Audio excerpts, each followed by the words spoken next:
କେନ୍ ଆଇଛ ଏଇଟା ଆମେ ଏଇଟା ଡୁଙ୍ଗରିପାଲି MS ଷ୍ଟୁଡ଼ିଓକୁ ଆସିଛୁ। ଏନେ ଆମର ସିଙ୍ଗର ଭାଇ ଗୋବିନ୍ଦ ମହାନନ୍ଦ ଭାଇଙ୍କର ଗୋଟେ ମା ଗୀତ ଆସୁଛେ ଆମର ସନ୍ତୋଷ ଟାଇମ୍ ପାସ୍ ୟୁଟ୍ୟୁବ୍ ଚ୍ୟାନେଲରେ। ତ ଗୋବିନ୍ଦ ଦାଦା ତ ଆପଣଙ୍କର ଗୀତ ନା କାଣା? ସବୁ ତ ପहला पब्लिक को नमस्कार। आर ये गीतटा एक्चुअली माँ विषय आउचे। रिसेंटली दुई मास होचे मोर माँ चली गले, तो से आम गोटे करूँ संतोष भाई और समस्ते मिसिक आम गोटे माँ विषय करवार लगी करूँ प्रयास चलैचु। और माँ को तोर याद आसूचे बोलिक गोटे गीत आसवा आम MS स्टूडियो आसीचु रेकर्डिंग हवा।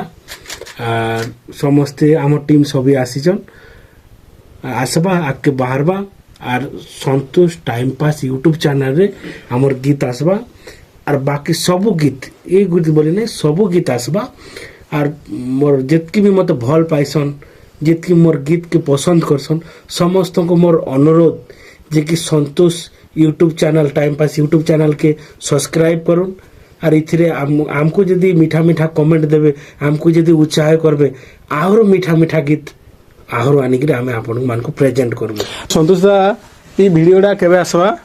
ये भिडियोटा कम से कम 15-20 दिन पर पड़वा आमर तापर पर आउ गीत आम लगी अच्छे रेडी होना। जदि आपण माने आमको एमती भल भल कमेंट जनाबे आमती भल पाइकिना आम सहित जोड़ी रही रही थे आगू आउ गीत आम देवा चेष्टा करूँ।